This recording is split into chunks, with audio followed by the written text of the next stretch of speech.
Okay. It seems like we're pretty holding pretty steady. So, well, welcome everyone to our December National Act Call.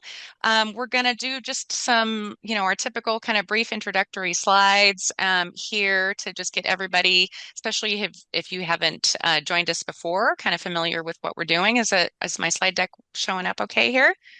Yep. Yep. Okay, great. All right, so today we're just going to start with some brief intros and just orienting everyone to the process here. We have a special and exciting topic for you all today, just in time for the holidays. We have a team of panelists, or I should say, we have panelists who have been part of teams, ACT teams, and the topic is on, giving and celebrating during the holidays.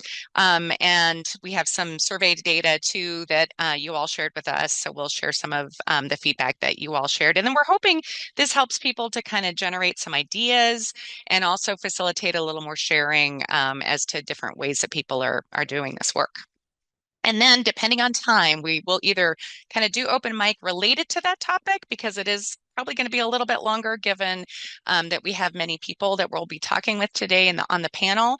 But there may be opportunities to pose questions during the open mic time and, share with one another related to other topics.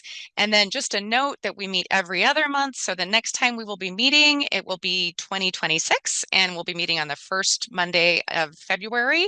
February 2nd, same time, same place. Just a note on, I will put this link in the chat, but that our National Act consultation calls are on this website here. Right now, we're just temporarily holding them on the University of Washington Spirit Center website. Again, Lorna and I have aspirations to bring us together into a shared UNC, University of Washington website for ACT, but for now we're still there. And you'll just see there's a couple of folders for some past ACT related webinar series that we did when we were part of the Northwest Mental Health Technology Transfer Center. Those are still available to you all, but you'll just have to click on that folder that says National ACT Consultation Call Presentations, and you'll see the list of all of those there, including the videos and any slides. And then just a note about this. So as many of you know, we have what we call the ACT e-primer or introduction to ACT. It's about a little bit more over an hour and a half that Lorna and I did. It's an asynchronous kind of overview training on ACT, and it's a nice kind of way for people to get familiar with ACT before they actually do startup training. So it's not meant to be like a replacement for training, and it's, an asynchronous thing. You can, get continuing education and that kind of thing for it. So it has been available here at the Healthy Knowledge website, and it's still available there, but only until the end of this month for free. So between now and then, just if you could spread the word to any of your teams, or if you've got some new people who have started, this is really going to be when the free access unfortunately ends. And then we are working on a newer version that will be available in March. And so just there will be about a 2 month kind of delay in there. So just wanted to make sure you guys were aware of that and also knew that it's not going to be there like forever, unfortunately. We had hoped that it would be, but given funding not continued in that, we aren't able to continue to provide that on that website or using that mechanism. Just a note on housekeeping, you all are muted as you typically are in past calls. Videos are off. We are recording this for future viewing, and we will be sharing the slides.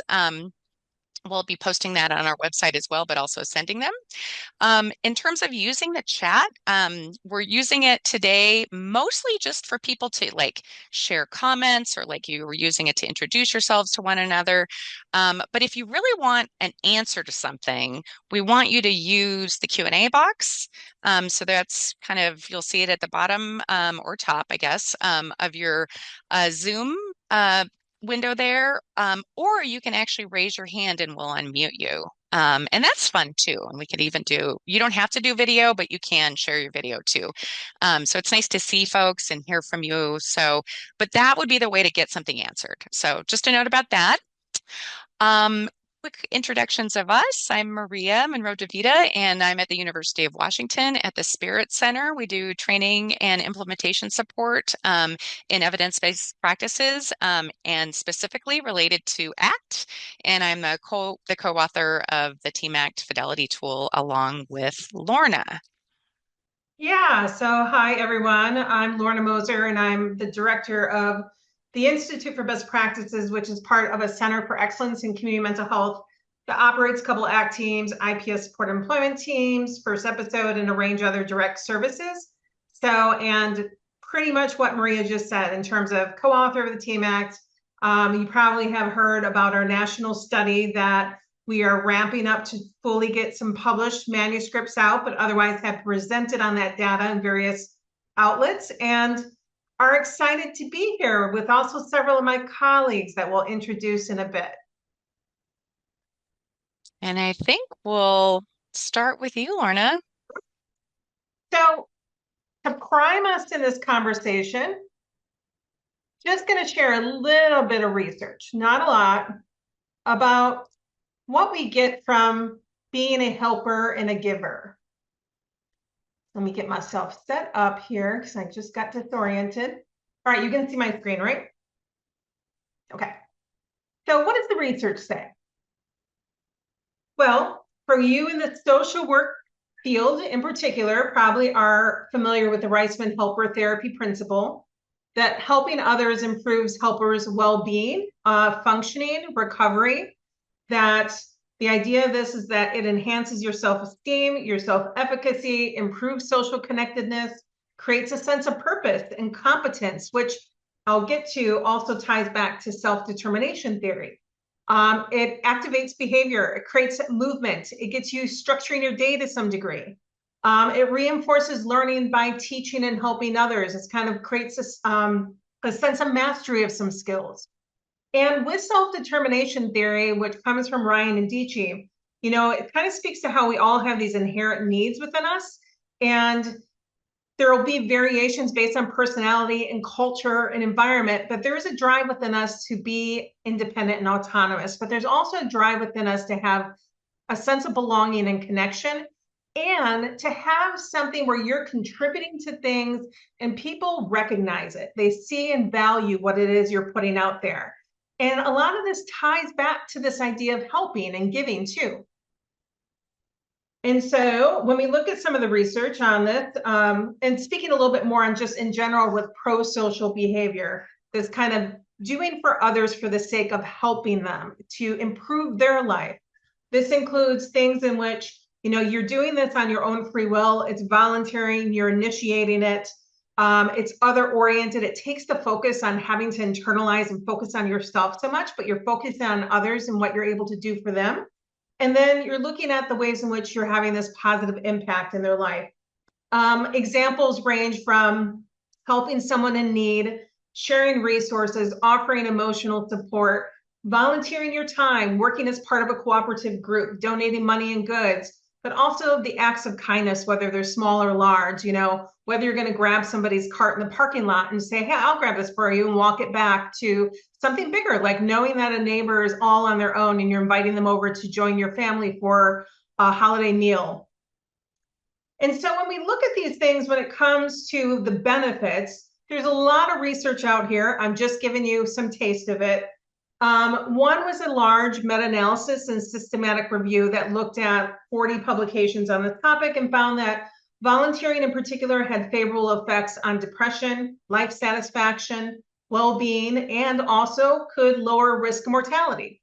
Another study found that pro-social behavior reliably predicts greater well-being, positive affect, and life satisfaction. Another one spoke to how acts of kindness and volunteering reduces depressive symptoms. Another one looked at how it reduces loneliness in both older adults and young adults, and how pro-social acts buffer stress reactivity and can lower cortisol rates. So this is a good thing for all of us. And this is the time of the year where we spend a little bit more time looking at ways in which we can be helpers and givers and express gratitude for the things that we have and the people around us. So, what about folks with people who have more serious mental illness? Is this any different for them? One study that I looked at that was pretty cool took basically, it's a mixed method study. And Michelle Stalliers, who I don't know if you recall, had joined us months ago to speak to kind of like self care. She's one of the co authors on this study.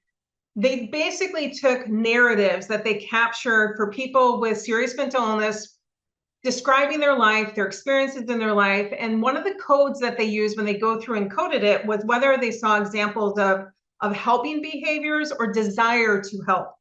And so they took and pulled out the people in their sample of 46 who had coded helping behaviors, and they put them in the group of the helpers against those who didn't have that. And so, first off, there was no difference in demographics in terms of like, race, ethnicity, male, female, no differences around that differentiated these groups. However, the helpers did have significantly greater quality of life, expressed hope, illness management, and patient activation, meaning that they were active participants in their planning. So, and these were the quantitative measures that they used to try to get at the outcomes, which is what makes it a mixed method study. Now, a caveat that I'm going to throw in there is that the non-helpers were significantly more challenged with some negative symptoms of schizophrenia and cognitive challenges. So it's possible that some of this is due to them not being able to spontaneously offer this as part of their narrative, but it's something to kind of chew on.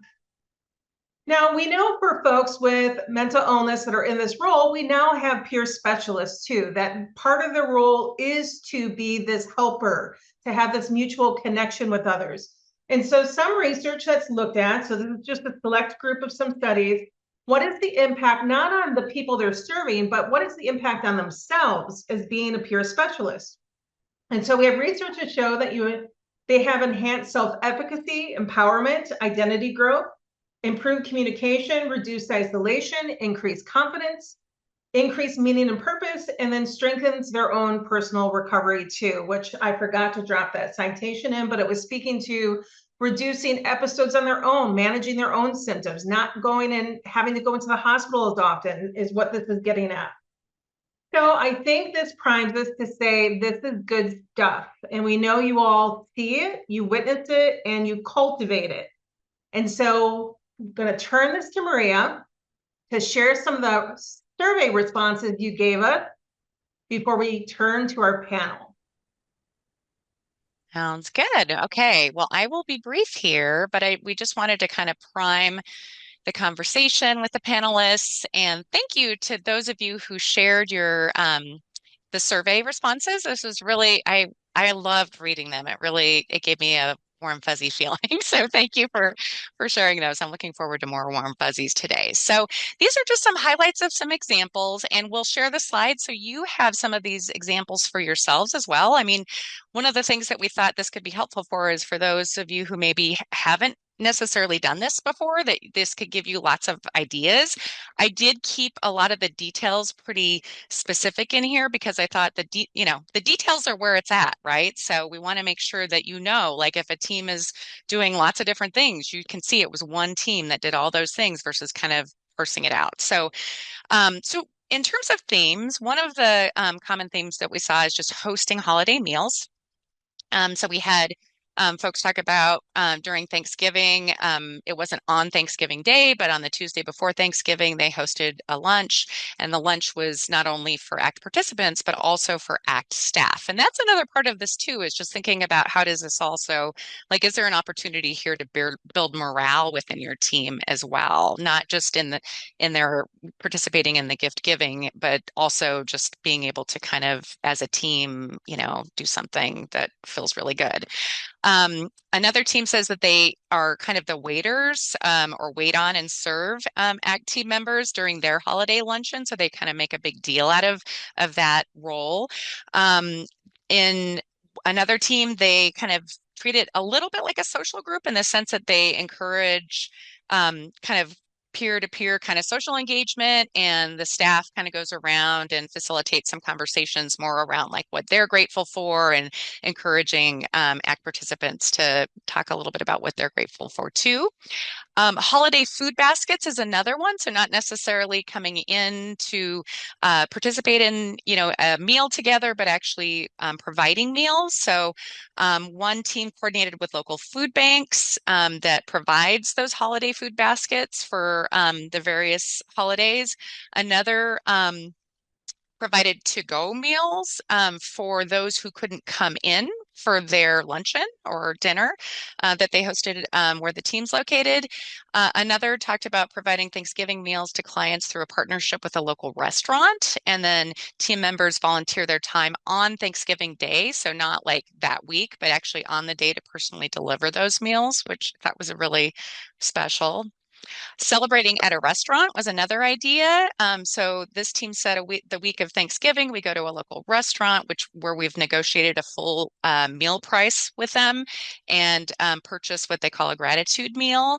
There were a couple that actually talked about buffets being very popular. One talked specifically about Golden Corral, that they took them to Golden Corral to enjoy a festive meal, and that this was both for the team and for the ACT participants, ACT members, and then, to kind of experience that connection with one another.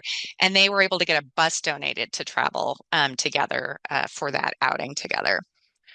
Gift giving is obviously another theme that we heard from various teams. So, one team has an organization called Families Helping Families, which provides holiday gifts for eligible clients and their children, as well as elderly clients. So, those are the specific two kind of groups that they really focus on there. And in addition, they prepare a holiday card for every client, and it includes a Walmart gift card and at times a blanket to go with that. Another said they have access to funds to purchase individualized needed gifts, and then they deliver like Santa.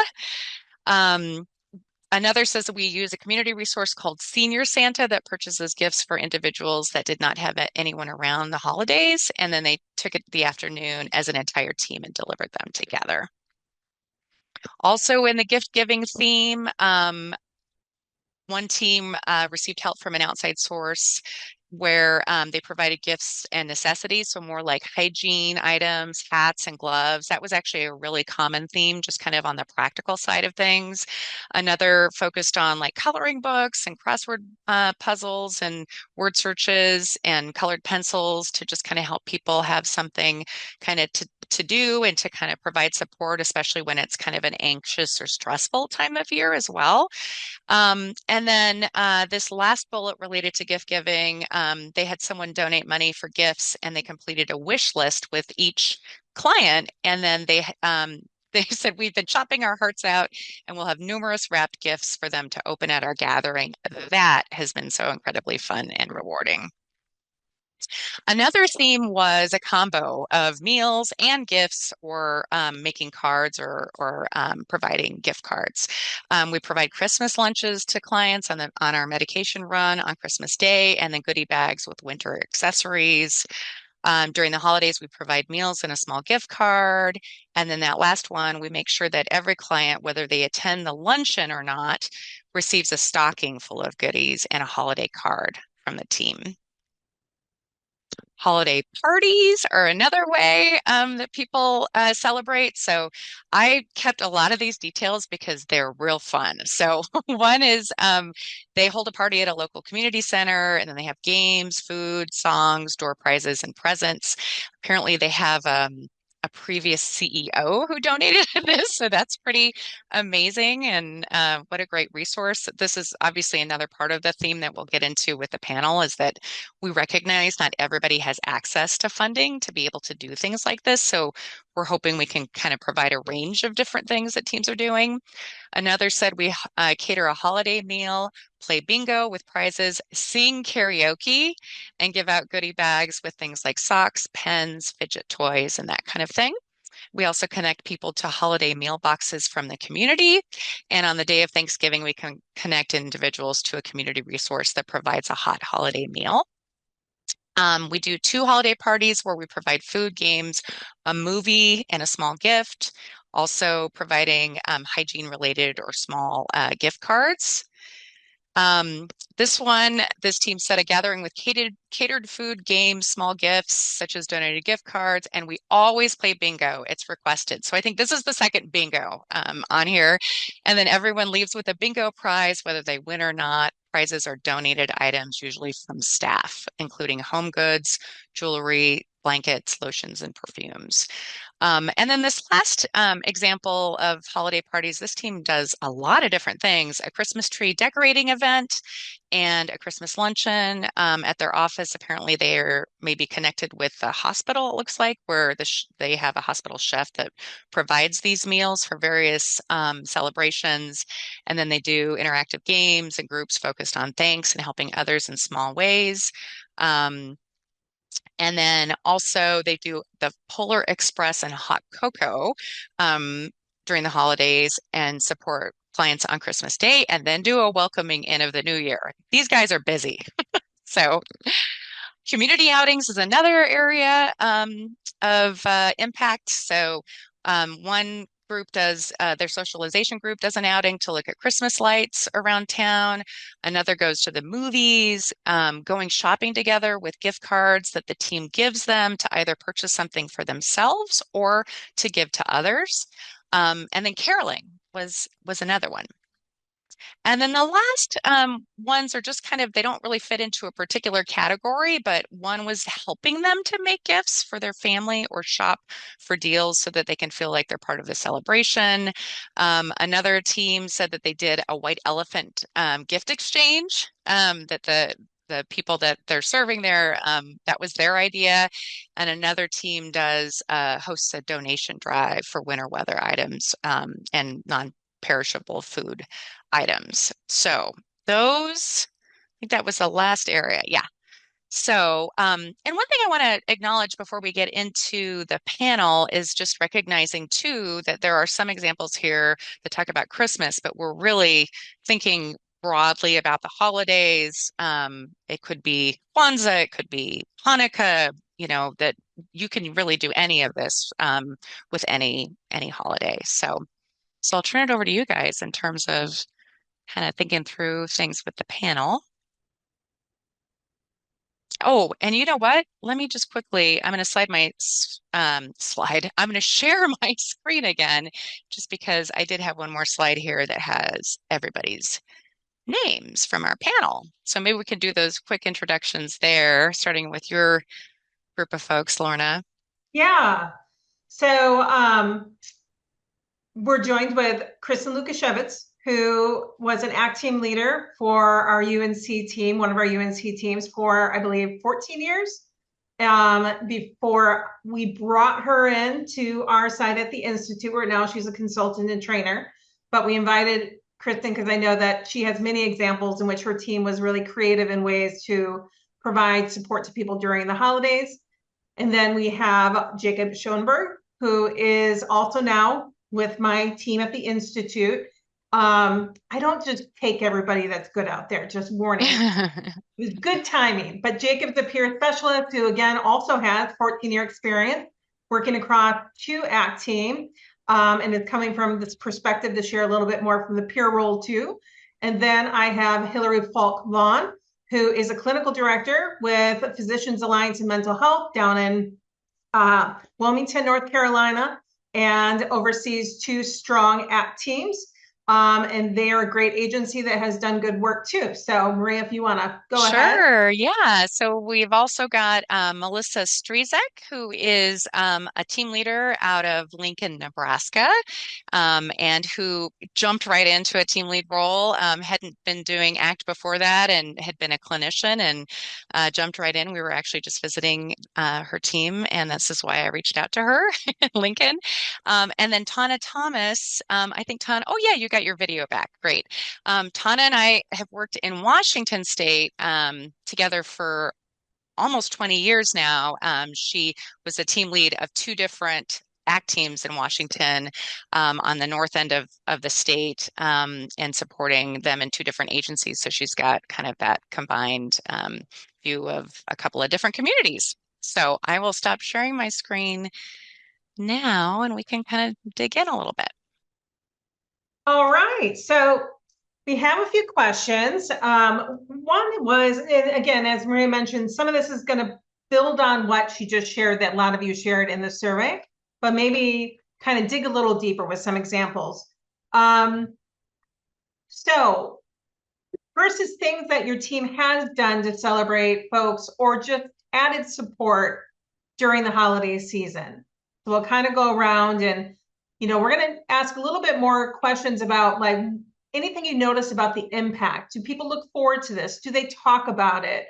Also, what do you notice for your team members? One thing that I didn't share research on is around the idea of burnout and compassion fatigue, which we know that working within a team environment, and especially if you get good clinical supervision, can mitigate that fatigue. But I find that this is a time of the year where you break out of the norm of what you're used to doing and you start seeing people again as human beings, and there's a different opportunity to connect again. And I'd kind of be interested if you have moments where you see that with your staff. So, and we may follow up later to ask you about how you funded some of these things, because I think people out in the audience will be like, well, that sounds cool, but how did you make that work? Any logistics that you had to sort out to make these things happen too. I will put a plug that somebody in the question box had asked about, like, was there any HIPAA concerns that you ever had to think through when you're trying to convene people in these different types of environments, and how did you resolve that? So I put a lot out there, and who would like to go first with sharing some things that you saw your teams or agency do? Before I volunteer somebody in this. You can go ahead. All right, Yeah, so some of the things that we have done to help individuals celebrate holidays is everybody's birthday is listed on a spreadsheet for us. So we have a personalized birthday card that goes out that all of the staff write a message that's heartfelt to that individual. It may be, like using references of things that they really enjoy. So like, we hope your day is filled with pizza and donuts, or you're going to watch your favorite TV show or something. So making it really personalized and wishing them a new year with their birthday, or even just like how much they've accomplished in this year, and then wishing them like how we're going to go, wow, I can't imagine what we're going to see in the next year with how much progress and how much success you've had. So that's kind of the thing we start with, is just birthday cards for sure. And we deliver those on the day of the birthday, or as close to as we can. And then for like Christmas, my agency has done some fundraising from different donors. And so we're lucky to have a donor who donates every year $15 per individual in our program. And so he does this for all of our residential programs, and then he does it for the Peer Act team too, just because he knows that they have longer stays in our program. So we're able to like go out and purchase items. So over the years, we have done, like they said previously, hygiene products, toothbrush, toothpaste, chapstick. We did like a hot cocoa mug and hot cocoa. I did a famous kind of popcorn around here is Colby Ridge popcorn. And it's something that is a little bit more pricey, so individuals probably don't often get that, but we did a big bag of popcorn and then divided them into smaller bags for the individuals to have just a little sweet treat, we said, for the holidays. One year we also did energy balls. So we gave them a recipe on how to make energy balls with just a few ingredients, with like oatmeal, peanut butter, and chocolate chips and honey. And so we made them some, but also provided them the recipe so they could learn how to make it themselves at home.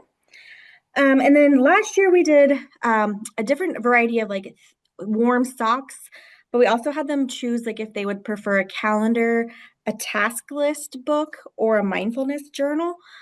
So they got to kind of get options of what they felt like they would use for the next year, and how to keep themselves organized, whether it was with tasks they needed to do around the house or appointments, or maybe just starting to implement more of that mindfulness with them. So those are, and then as an agency, we always do a winter coat drive where people around the community are donating coats, hats, gloves, accessories like that. And then I think it's the day before Thanksgiving, we hand it all out. So and make sure Nice. everybody gets it. Yeah. So those are just some ideas from our team, and I think that we get lots of reactions from our individuals that they, the only gift that they got this year, or thanks for thinking of me, or I look forward to what you guys get us each year because I know it'll be thoughtful, or just they just really look forward to getting those, even if it's a small gesture. It's just still a gesture of kindness and empathy for them. And my team members really love to do it. My program assistant last year dressed up as an elf and she went and delivered the gifts. We even played some of the elf music while she delivered. Some individuals found it great and funny. Some were just like, what are you doing? But we just tried to, dress up in themes and when we deliver it, just kind of bring some holiday cheer to them. Yeah, I love it. I love the individual touches. And I can't say enough. If anyone out there is not doing the birthday card thing, do the birthday card thing. Easy thing to just integrate into your processes. And I love the emphasis on trying to really make it personal to them because that's super meaningful. I am wondering, has anyone said, when are you bringing back the energy balls? No, no, No? but they do ask when, what food item we're gonna bring them, and Okay, okay. we specifically stay away from candy and sugary like cookies or Yeah, desserts and things, just because we want to be conscious of people with right. diabetes or heart problems or things like that. So that's something that as a team we've decided we won't provide them as a gift because Yeah. that's not something that's health conscious for all of them. So Yeah, yeah, I love it.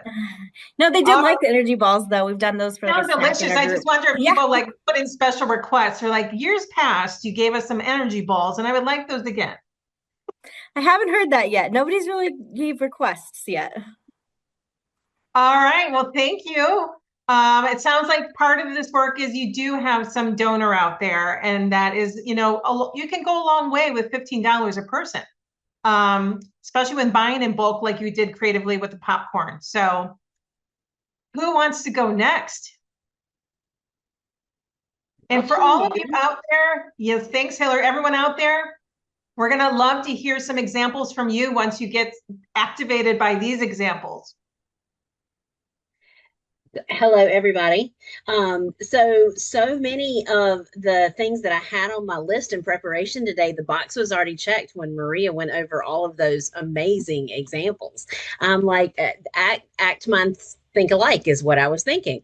And so just to add something a little bit that I didn't see, that we do in the spring and the fall, we do one in the spring and then we try to do one in the fall, like a few weeks before Thanksgiving, is a team picnic for our individuals we serve, and we have partnered to touch a little bit on how do we make that happen. We partnered with a local church that also runs an unhoused shelter in the wintertime. Now, Wilmington wintertime, I know I'm on the phone here with people from Nebraska, so Wilmington winter, I understand. But when it drops below 32, we have an unhoused shelter that a church pops up for. And so they let us use their grounds, their bathrooms, their grill, all that kind of stuff. And each year we try to come up with a different theme. Like the one just a few weeks ago was carnival. And so our company pays for the hot dogs, the hamburgers, the chips, the fruit, that sort of thing. But then the team members really use their resources. Somebody brought beer bottles and we painted them for ring toss and that sort of thing, just coming up balloon toss with darts. And of course, several of our staff have karaoke machines, so there was lots of singing. I'm not saying it was great. One of our team leads is also a line dancer, and so we did line dancing to a couple different songs. And I think it was funnier for our consumers to see our staff try to dance. I think they thoroughly enjoyed that. So we try to do that in the spring and the fall, just to kind of bring folks together. And folks that didn't want to come in to the office, then we'll go and take hamburgers and hot dogs and stuff to them to their houses. And the other thing I wanted to bring up around the as far as the reaction, the gift cards, we also do the gift cards for our clients in around Christmas time. And of course, it's happy holiday because we do have a multicultural Christmas tree with Kwanzaa and Hanukkah ornaments and Christmas ornaments all on it together. But it is so funny. We've got those folks that all year long, January through November. We are trying to see them, we're hunting them down. And come November, they're so easy to find. So, if nothing else, you get great assertive mechanism out of it. Nice. They know it is the season, what it means for them too, to maybe be a little bit more present. Yes. I like it. What do you notice? Do you see morale for the team change as it gets closer or gets to these times of the year? So much more. Yeah. So much more. And probably just because you said compassion fatigue, but Yeah. what we find this time of year is we're also pulling on the talents of our staff differently. Mhm. Folks that you never would have known could sing, all of a sudden they're singing. Folks who are artistic and can draw or have really great at craft ideas, and those special things about our staff come out, and then it just re-engages people all over again. And then of course gets pulled into a group sometime in March. Nice. Yes. All right. Tom or Kristen, she came off the mic. I, It's yours. Grab I it. was just gonna say I echo what Hillary talked about how you see a difference in kind of staff morale around that time of year. It's a difficult time of year to be in ACT services. Like you are expected to work over the holidays, or at least you might be working over the holidays, and that it's different for staff members when you have these other things where you're activating some of those other skills. And it's also different for the people that are receiving the service, kind of getting them involved in it as well. I think it kind of levels that playing field of I'm your service provider, you're the service recipient, where we're all just hanging out doing these things together. We're all being people together and kind of seeing staff in that different light where Hillary was talking about like somebody line dancing and the people you're providing services to being like, oh, this is different. Like, and that's not something you would go and do at somebody's house with them necessarily, of like, let's have a line dancing session in your living room. Yes, Uh, definitely. but outside of that, very similar things that we used to do on our team. Our big thing around the holidays was uh, before COVID, every year on Thanksgiving was a big Thanksgiving lunch that it was agency wide at the time. So we were a smaller nonprofit before we joined UNC's teams, and it would be the ACT team, other services, all of the staff were invited. And I found that it was the holiday that everybody wanted to work. And there were very few people that didn't want to work that holiday. So we did it in the morning. It became a Thanksgiving brunch. So you could go and do that, but still go and do stuff with your family or your friends or whoever you want to see later in the day. Um, we did a lot of creative things for getting that funded. We partnered with a church who similarly let us use their space. The last several years of it, we changed locations a few times. There was a lot of pitches to local restaurants of, are you willing to give this to us at a discount? And going out and doing that work as the team, I think it also allowed staff members to use different skill sets than they would normally use of, do you feel comfortable going out and asking people for money? Okay, great. You're going to go and do this then. Um, and we also had a gentleman who it was the highlight of his year to dress up as Santa Claus. So every year, starting in like May, he'd be like asking all of the staff members, are we doing it this year? Am I going to be Santa Claus? Like, do you have the suit? Is it clean? And just really loved kind of that was that piece of him giving back and him feeling the need to be needed was coming as Santa Claus and giving out those small gifts that we would give people at that luncheon that we did. Other ways that we had individual clients or consumers participate is we had two gentlemen that were very interested in DJing and throughout the years had purchased DJ equipment as an agency. So they would DJ at some of the events while we still had the equipment. We also had clients who were interested in serving the meal. So having them do the drinks, having them do the portioning of the stuff. And then also people who wanted to help clean up. So doing dishes, doing the packaging of what was left to then be donated to other places, or putting it into go containers for the individuals to take home with them. Awesome. I love that. The enlisting of, I love the like being in this kind of like, as you mentioned, like this, we're just being people, being and celebrating, being together, and we're all pitching in different ways too at the same time. So great examples. All right. I'm going to go Tana. Yep. It's perfect. Like mine's again. Thank you.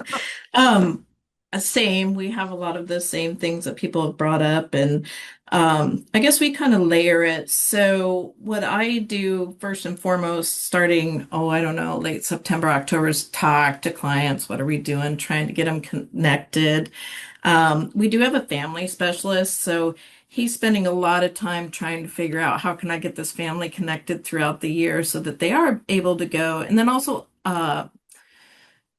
basically rehearsing it. Here's our number. If something goes wrong, here's transport back, those kind of things. And then if there isn't family, we've done a lot of creative things. So always make sure everybody has something each, Thanksgiving, Christmas.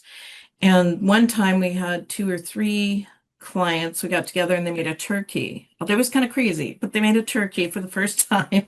This whole big process in one of their apartments. Had one staff kind of help. So they had a lot of fun though. The next thing we really kind of try to do every year, well, we do every year, I think since I've done PACT, is we do birthday cards, but also the holiday cards. And so it's a staff party essentially. And I love it because we sit down and we think of the year and we're like, oh yeah, remember when that happened? Or gosh, so and so's done so well. So we always try to incorporate like a goal or something that they know we know everybody's proud of at the time. And so we each personally sign each card, make a special note. And that's fun for staff and the clients obviously receiving it.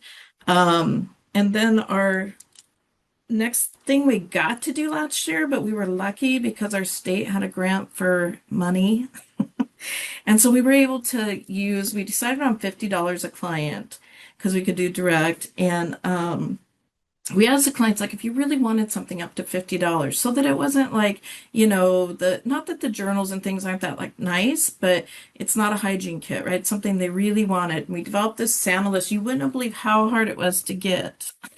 Really, what would you want? We even took some shopping, but then we all divided it up and went shopping. So the staff loved that.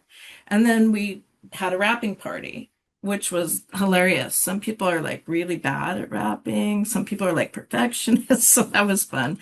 And then morale for my stuff, I do quarterly events and then twice a year, and we do 2 for Christmas. Our one will have involved a dinner and some kind of like holiday. Is there lights? Is there a boat show? What's going on in the community that we can go to. And then we do our next one in January, kind of like a big hurrah, and that will be like a crab dinner cruise or something. That one's our big one that we do. So we've done different things like comedy shows. We must be like really bad singers or something because nobody ever wants to or has mentioned karaoke. But we've done all kinds of things. Corn mazes, we made charcuterie boards, which is incredibly therapeutic sanding like that. I didn't realize that, but it is. So just really creative ideas, and we come up with them just by sitting around and kind of saying, hey, what do we want to do? What have you seen? So that's kind of how we do things throughout the year. I do wish we had those HCA funds all year, but our agency is trying to find funds that might match that. And then also we are lucky because our agency, part of our budget is our morale fund. So that's how I get to do the crab dinner cruise, all those things. So we're really fortunate here at this agency. And as far as response, clients and staff pretty much love all of it. I love the charcuterie board idea. You Yeah. can buy so much of the mass stuff and then sit there and let people customize it, Yeah. wrap it up, go home, and most of the Yeah. time it's healthy stuff on there. Right. And we even made the charcuterie boards, like with the sanders and the whole thing. It was pretty neat. Geez, Tana, you're Yeah, like it was outstanding fun. us a bit now. That was a part that was therapeutic. Yeah, definitely. Very cool examples. And the whole $50 thing, I'm always wondering how much people make use of creating Amazon wish lists and circulating that within your community and I remember a respondent had talked about like the kind of the angel tree idea that you sponsor somebody, but to get people in your local community to basically sponsor a gift for somebody and have a plan for how you're going to purchase the balance of the ones that don't get purchased. But I think a lot of people in the spirit of giving, as we opened with, do want to help out with local teams. So another idea. Jacob, you're coming in with also the experience of working on ACT teams, but also being a peer. So I'm kind of curious of what kind of observations you've had along the way in terms of teams really trying to help support people during the holidays. So, one of the teams I was with, and don't ask me how we funded this, you can ask Simran. But we actually did social events like every other month, every third month, something like that. And we would hold gatherings. We did a pizza party at a church that let us use one of their classrooms. We would get the picnic shelter at the local park. Somehow she worked out a deal with the bowling alley to get us a discount on like a couple hours of bowling shoes, and people really liked that one. It's not holiday specific, but we tried to do events where people could get together and socialize and have a good time, because I think they're not used to that from us. We're not used to that from us.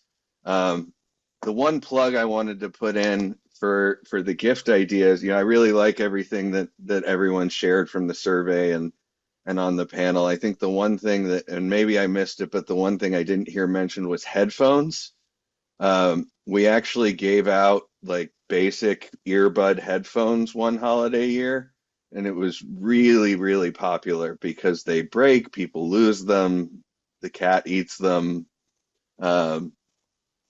And I think maybe I'm jumping ahead, but something I really enjoy to hear about or to be a part of, I guess at the other end, is there's a community group that I help co-facilitate with another provider, and one of our participants does artwork, and the housing program that provides their subsidized apartment uses their artwork every year for their agency-wide holiday card, which I've just always thought was really, really cool. And Well, when I've been out sick for the holidays or whatever, I've gotten a card from her, and it's been really nice. So delivered via the office, of course. That's cool.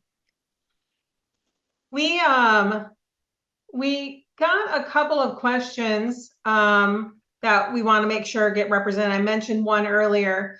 Has anything ever come up around HIPAA concerns when you are doing things that are bringing people together, and maybe even when you're in public spaces? But I'm so like acclimated to the idea that clients are interacting with clients or coming across each other all the time. So I'm curious if it's more coming from a space of concern about them interacting with each other, or is it around the public facing event that you're concerned about? And what do you do to make sure you're managing any liability concerns with that? So I don't know if we'll get a clarification, but in the meantime, is any of this ever come up, or ways in which you've had to like think about how you're going to navigate something? The world of ACT is just so community bedded, and I'm just like, you're almost signing enrollment forms recognizing where this work is happening, and then you're training staff to use decent judgment about what you're talking about in front of who. Yeah, I Looks think like we would have that conversation with people beforehand of, we'd like to welcome you to this event. If you're interested in participating, there's going to be other individuals that we work with there. Are you okay with being in the space with them, knowing you are part of our service if you haven't met them before. Or when we would often take people to the state fair and we would just talk about, we're just going to hang out at the fair today. Or if somebody brought up a conversation and wanted to talk about something we would want to maybe keep more private, I would take them to the side and be like, hey, let's talk about this later. Maybe there's a different place that we can talk about this. Sounds like the concern was face to face and in public. So it was kind of both, like face to face with other clients, but also in the public scene. I will add that when we do things that are in public, whether it be like a bowling alley, like Jacob was talking about, or just any place in town that we might take our folks, there's never, even when we go and say, can we get a discount? We'll say we are a for-profit agency, but we provide support for folks who are lower income and indigent, and explain that we're trying to help support them. We never even tell the folks that we're involving with, even if we're asking for it, that it's with folks with disabilities. And so we just say that we are trying very hard to be able to support those who might have less than us and get really good feedback. So it would only be if the folks we serve would bring that forward. Would that be now? Behaviors are going to be apparent to some folks, but obviously we're all there to be able to help manage. And I can't say that they would look any different than anybody else that would walk through the door. Another question was brought up around like, has there been difficulty maintaining professional boundaries with participants who may struggle with boundaries? And if so, how were those addressed? So we're talking about this like, let's come together. We're all just people and yay, let's just, do dances and sing and all this. And there may be some folks who don't interpret that in the way that is maybe most helpful for everyone. Is there times where you're trying to manage that situation or anticipate it? I mean, I think that's an excellent opportunity for our ongoing role modeling, right? And it gets people more used to it. If clients are somewhat concerned, the rehearsing, with staff, letting them know what's to be expected, where boundaries are, exactly what's going to happen. I think all those things are tools that then they can use in the community every day.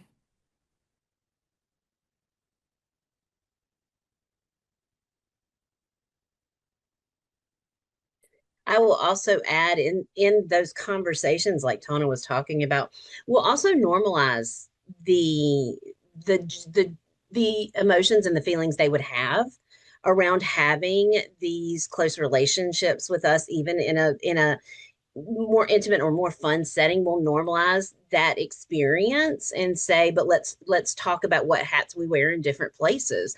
That it would make sense that they may have a stronger feeling or sense of companionship with some of our staff, and we just talk about where those roles fall. Yep. I like that. The idea that kind of a normal reaction for a lot of people. We just spoke at, some of you had said, like, this may be the only card they get. We're caring people. People are attracted to caring people.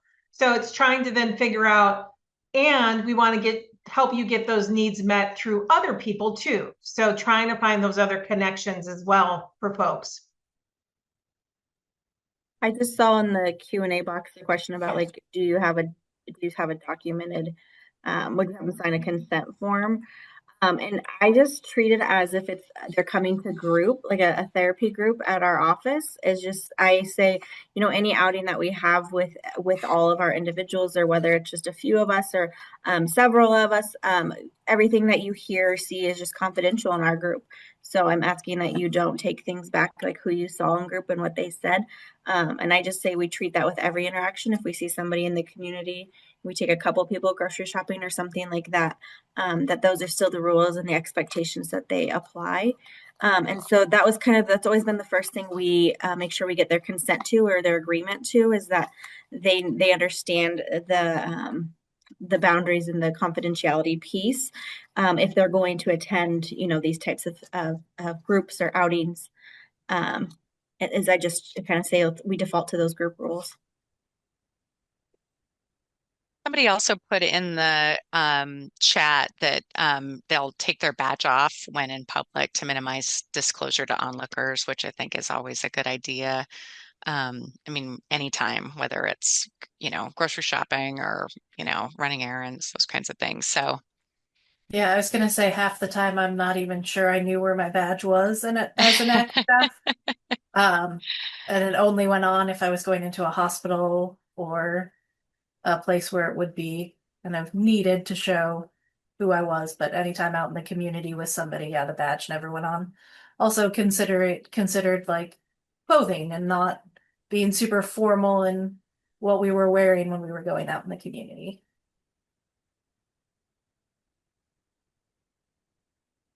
I think going back to the boundaries question, I think one of the biggest challenges I ran into was actually with clients' family members uh, who really wanted to express their gratitude, I guess, for lack of a better way of putting it. Like it could get really uncomfortable when someone wants to thank you and they want to give you this big gift basket, and you're like, well, I can't, I don't take gifts from clients or clients' families. And so, having those conversations um, could be challenging, but are also like it's a really gratifying feeling to know that you're appreciated that much, but also, maintaining that boundary that we don't take gifts. Yeah, that's a really good point, Jacob. Like that's the tricky, that can kind of be the sticky part of all of this is like, wait, but if it feels good for, we're talking about how giving can feel good for us as, team members, and then the reciprocation could also feel good for them, and yet we can't do that. And so having some of those conversations and kind of up front does make a lot of sense to just help with establishing kind of those boundaries. I hear the boundaries kind of coming up in different ways. That's a really good one that I don't think we've really talked about more directly.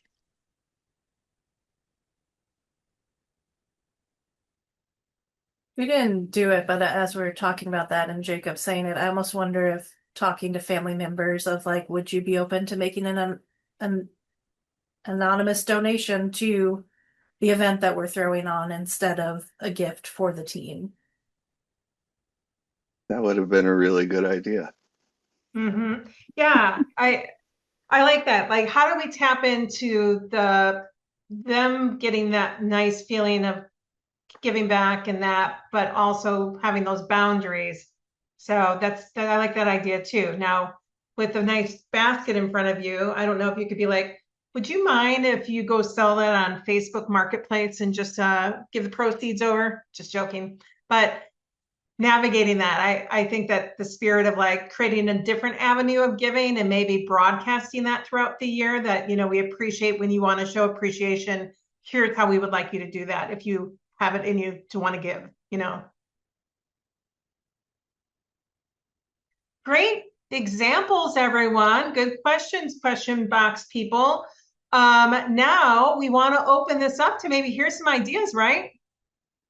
Or get more questions you want to ask directly for these folks. Yeah, I was going to say Oh. one thing, and maybe you already covered this more directly, Lorna, and I wasn't paying attention, is just even what they're doing too with as in supporting, if they've done anything in their teams to kind of support one another during the holidays, if there's anything in, like that. I know we've focused a lot on how we're Yes. supporting the people we're serving, but if there's some good examples of that, love to hear that too, Yeah. as people are thinking in the audience and they're sharing. I guess I didn't really speak about what we do as a team when I shared, but we we have a small group of team members that like to kind of do the party planning for our team. And so for different holidays, they'll come up with different. Each day of the week is something different. So like Halloween, we had like festive socks you wear that day, or one day it was wear your favorite hat or stocking cap type of thing.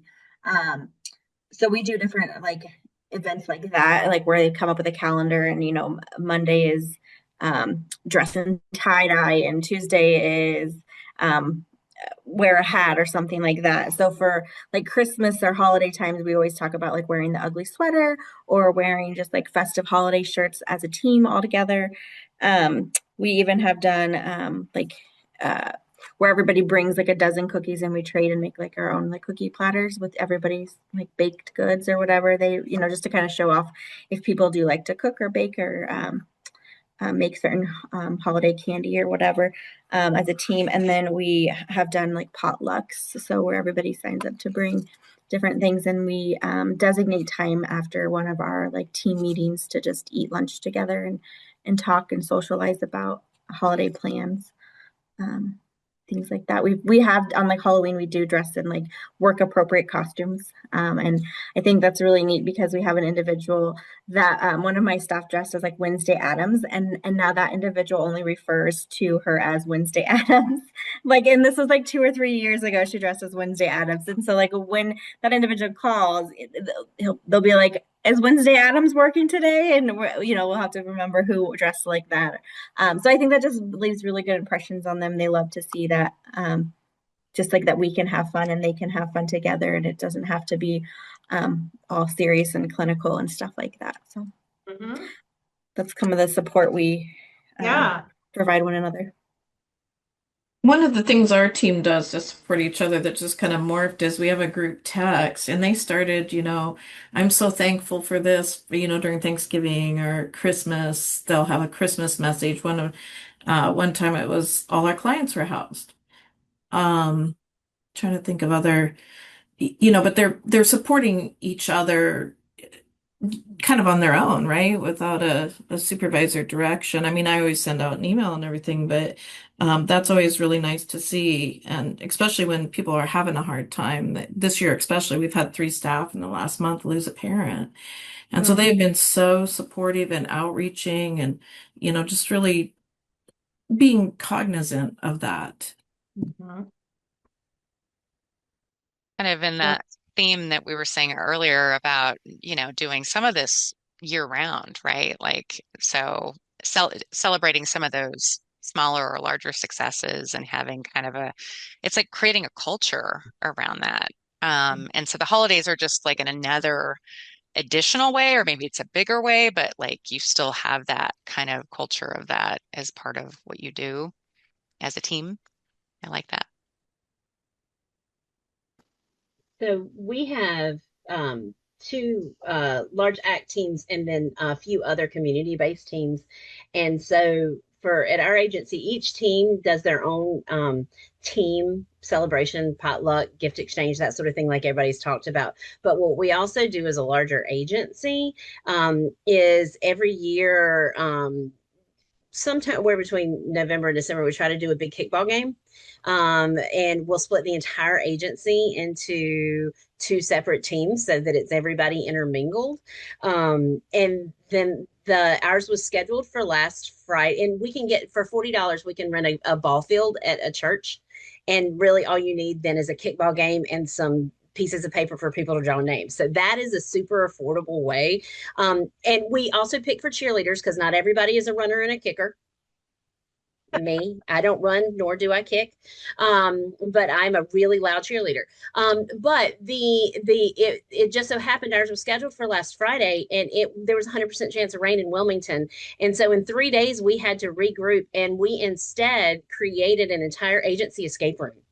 And we used our building to be able to do an escape room, and we did it for an incredibly affordable way. Every escape room had different trivia and stuff, so I don't mind after this call sending you guys all of our trivia questions and logic puzzles and all that kind of stuff. So if anybody wants to try to pull it off, you can have access to those, so you're not recreating the wheel. Great idea. Hillary's gifting to us now. I've been trying to teach all my coworkers how to play dreidel for the last 15 years, with mixed success. You gifted us little mini wooden dreidels last season, Jacob.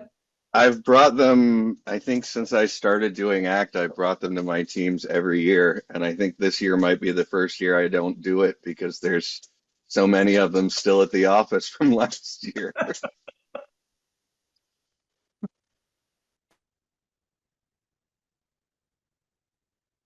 I've seen some nice chat examples coming in too. Anybody out there in the audience want to come on the jump in with us and share something?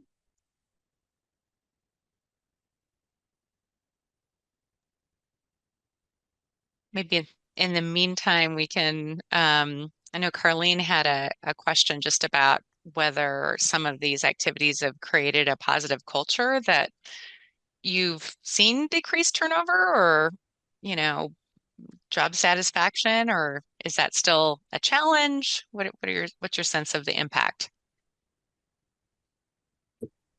I think it is definitely a culture that you create and support and give life to throughout the year. You know, you might have difficult times, but if you have that culture, everybody pitches in their own way. And so that's what keeps it going. So I do think, I've had four of my staff out of, I think at the time we had seven go through COVID. So, I mean, it was that, we're in this together, which is all PAC teams are pretty much like that. It's a different role in mental health, and you deal with some incredibly difficult things. So having those times away and that, not necessarily talking about clients or anything, just being yourself, maybe two or three people get over here, two people get over here, and they just talk, just relax. It just creates it lends the atmosphere for those kind of bonds to happen. Mm-hmm. Yeah, I think that's a key to it. We always talk about how that daily team meeting is so critical because it's one of the few times in the day where you're all coming together before you scatter. But these other moments where you're coming together to support each other, celebrate, like it's another opportunity to create those bonds, which we know to be so important for the cohesion of the team. I've had I'd many have to staff. say that, oh, I apologize. I have to say the card signing one brings the most bonding because it reminds us of things through the year. Mm-hmm. So that's my favorite one. Sorry, go ahead. I was gonna say, I think it brings like positivity to the culture and like reduces turnover because, like I've had staff who, when they lose a loved one or something, we all like get a sympathy card, make them a self-care basket or get them a plant or something, and I've had a lot of staff who were like, even if I did find another job that paid me more, I wouldn't leave because I love the team I have. And like they know that they couldn't find like other better coworkers or like the people that just care and like have similar views to them or work ethic as them. So I think that has been a big contribution to my team is that finding the people that really fit and can jive together, and then like together they make like they're this powerful force. And that's what keeps people working. Like they're happy at work. They want to keep coming to work. And when they do feel burnout, they have people at work they can rely on, or what the they have a best friend at work, so to say, right? The Gallup poll, we always ask those questions each quarter to our staff is the Gallup Strengths Finder, or the Gallup poll, different questions about your work environment stuff. And so that's one that they often say like, yeah, I do have a best friend at work. And that is like a big indicator of people being happy at their job.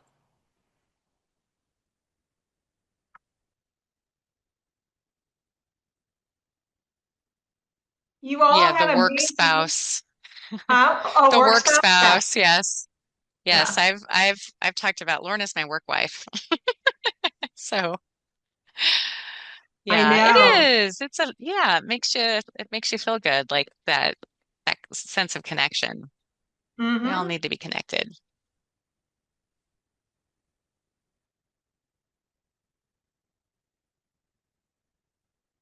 Oh, I like that, Amy. Amy sharing during COVID, I created a PowerPoint video presentation for my staff with music in the background and pictures of them in the field and included quotes from clients with specific thanks for each staff for something that they've done. Play this for them at a Zoom staff meeting because we couldn't meet in person. I love that. intentional getting some tributes from the people served to speak to how much they value the folks too.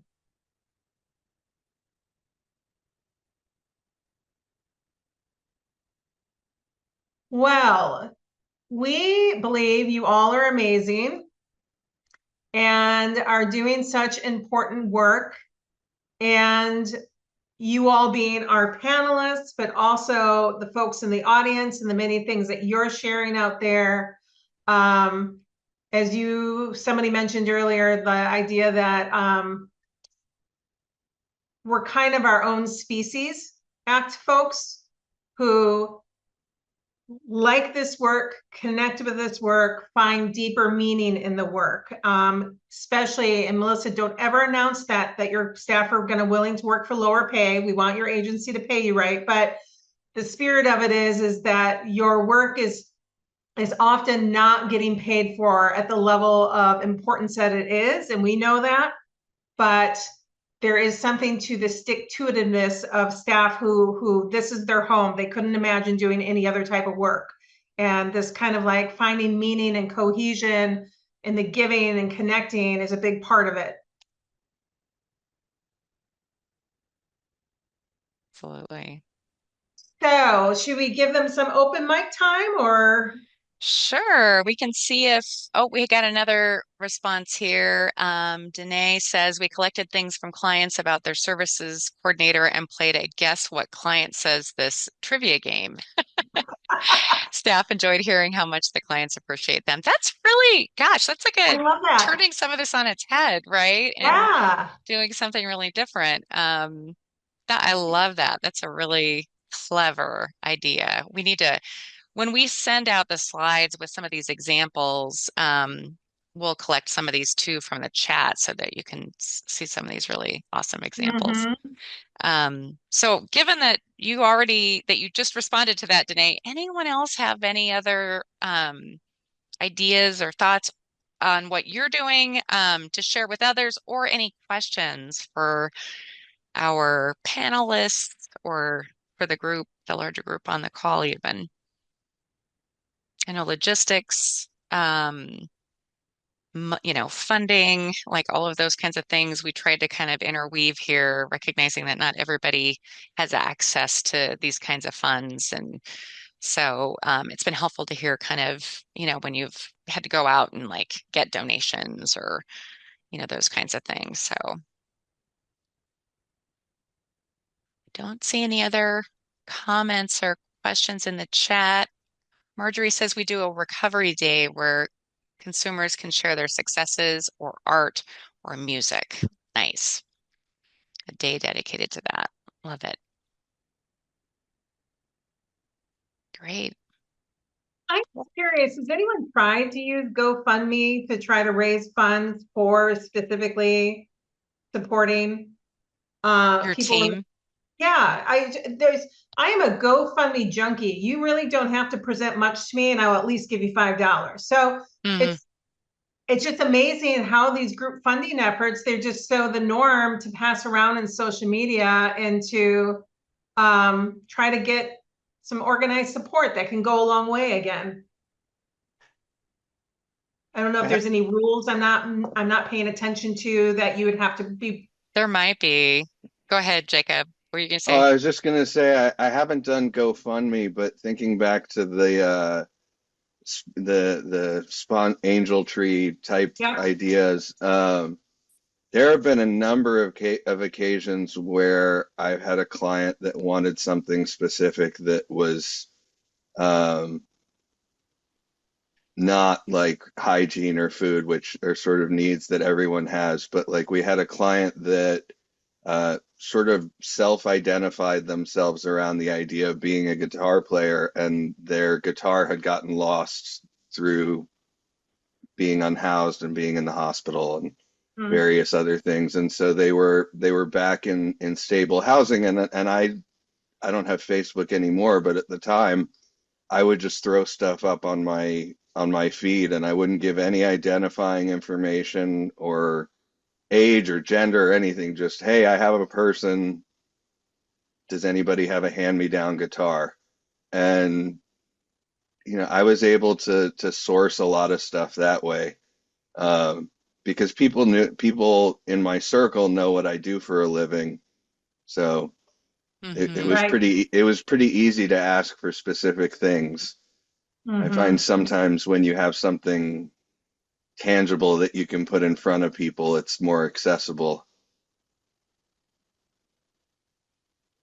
Yeah, I think there's some comments here too, just specific to the GoFundMe, just in terms of like how they take a percentage of the donation for administrative costs. I guess I wonder, to your point or your question, Lorna, about like, are there rules about that? I would assume like some agencies are going to have some of those rules where you can't do that kind of thing, and some will not. Or, I mean, I feel like some teams are like kind of doing a lot of things on their own, and there isn't as much like, I don't know, the agency oversight is maybe a little less, whereas some it's like you need to ask permission for some of these things. Like for some of the work that you all have done, did you have to ask permission to, if you had to like, get donations or, you know, anything like that?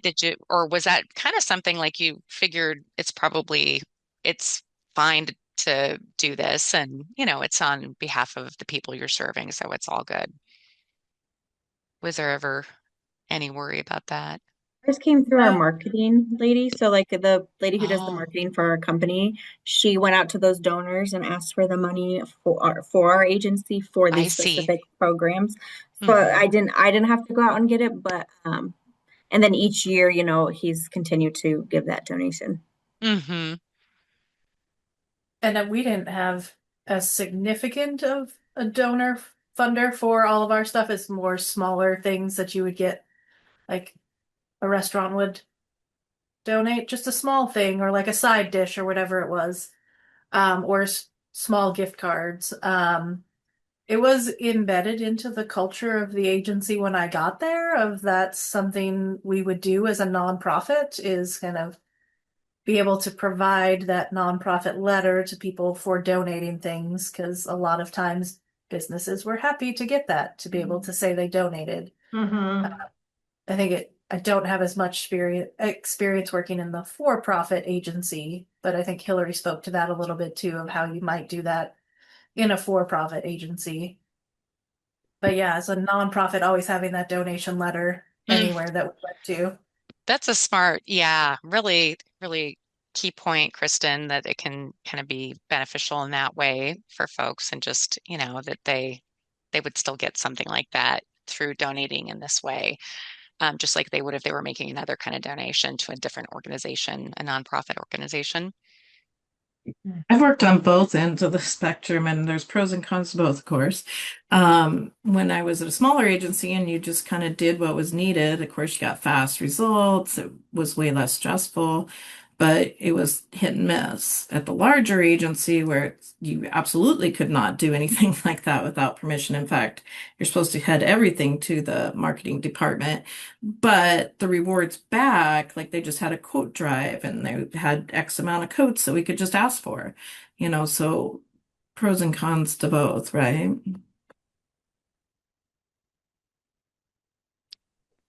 When we have had like larger donations, where we were looking for specific things, like Jacob was talking about, reaching out to our circles and saying we have folks that are needing something big, can anybody help? A lot of folks would donate anonymously, and to Kristen's point, we are a for-profit agency, so we could not give that you donated to a not-for-profit, but almost every single time the individual who received the item wanted to send a thank you to the person, even if it was anonymous.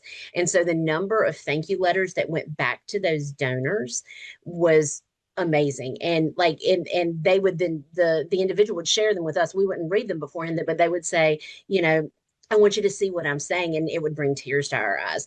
That our donors said they would much rather have that, because that warmed their hearts. Mm-hmm.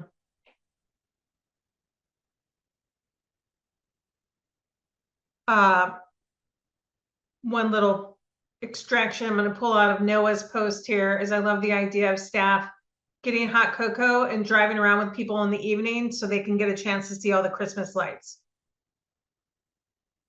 you know, some neighborhoods are better than others to get all the lights in. So We have a station you can turn to that plays the like, you know, carols or, you know, different holiday music and then ride around looking at the lights, listening to that. yeah, It's pretty fun. Festival of Lights, excellent. I also just wanted to bring up, Leah, thank you for bringing up the fact that like in Iowa, you all are state employees, and so it does get a little tricky to figure out kind of how, you know, to navigate some of this stuff. And so Leah's your person if your team is if you are state employees, it sounds like they've been able to figure out how to do this, but it's taken some work to kind of go through all the correct hoops and stuff. what we hope, which I know has come up in visits with teams, is finding mechanisms where it's not putting too much on staff to pay out of pocket for things, because we know that teams sometimes are in this situation in the goodness of their heart and not having a reliable stream of funds otherwise are the ones purchasing things to some extent. And that's not ideal either, for a variety of reasons. So creative ways to get some of this extra funding, whether it's Lorna going off the range and doing GoFundMe in secret, just kidding. I've now learned from you all that probably isn't a good idea, but I like even, I don't, and same goes, I don't know if using somebody within the agency to try to set up a wish list through Amazon, if that would bring any other type of concern, but I like that. I think it's so many of us are so easy at doing that. 2 clicks, and I just sent you a bunch of like mittens. Exploring that option too.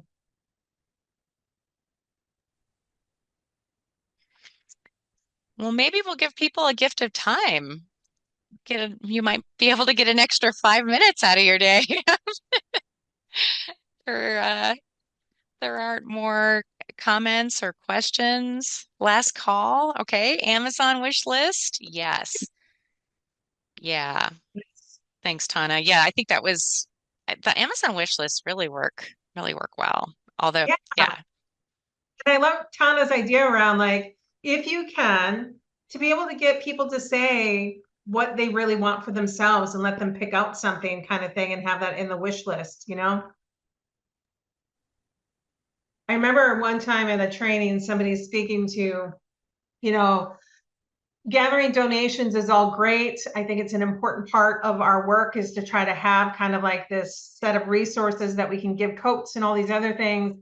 And sometimes there's something super special by opening that package new or taking that tag off where it's kind of your brand new thing and trying to find ways to kind of get those too. So, And it may be the only new thing, you know, right. kind of like what Yeah. people were saying about these connections or the only, you know, gift or only social, you know, activity. So, yeah, can't be overstated. Yeah. It was challenging, I have to say. So some things were like, well, I want Oregon duck slippers. And I'm like, I don't know where to find those. So, but it was part of the fun, right? Then it became Yeah. the team like, has anyone seen Oregon duck slippers somewhere? And we did, we found them. So You found it's them. Oh, fun that's great. both ways. Yeah. We did have a question actually. Who does the wish list or who does the wish list get shared with, or how are the purchases financed? Those are kind of two different questions, really. Anybody? I don't know, Tana, when you've done. Yeah, so this is agency for, so it's our marketing department. So I'm not sure how Hmm. they set all that up. Obviously Hmm. they say it's for the nonprofit. But I don't know the logistics. I could try and find out for you guys and send it to you, Maria, and then Yeah, that'd be great. Yeah, I know like our school does Amazon wish lists for families during the holidays, and you know, they'll share like the list with parents and they'll say a certain number of certain things that they're asking for. I think the question about the funding, it sounds like is, you know, we've come up with like some ideas on how different agencies have the funding, whether it's the agency has some flexible funding that you can use. Tana, I know in Washington we had this kind of specific grant that was available, or specific funding that was available through our state for 1 year. And so your agency is trying to potentially have something like that. Some people have talked about even like team members donating, or going out to the community and getting donations, whether, I could even see like showing a wish list and they could donate that way too. So it's not the money, but it's the just, directly purchasing something like that. So,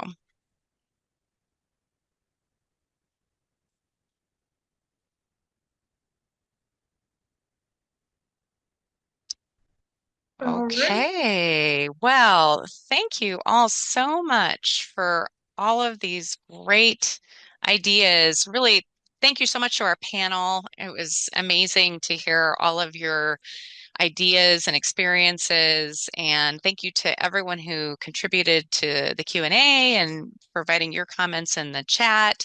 Um, yeah, I hope we all feel kind of a little bit like we got a little more spring in our step after this one today.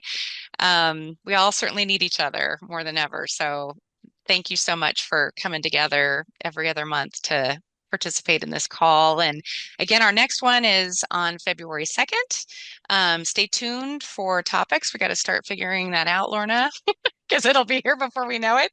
Yep. And happy holidays to everyone. Hope it's a wonderful one. And yeah, you get everything you want. So we'll give you, I guess, 2 minutes of a gift of 2 extra time. minutes. So happy holidays, everyone. Take care. Yes. Take care, everyone. Bye bye.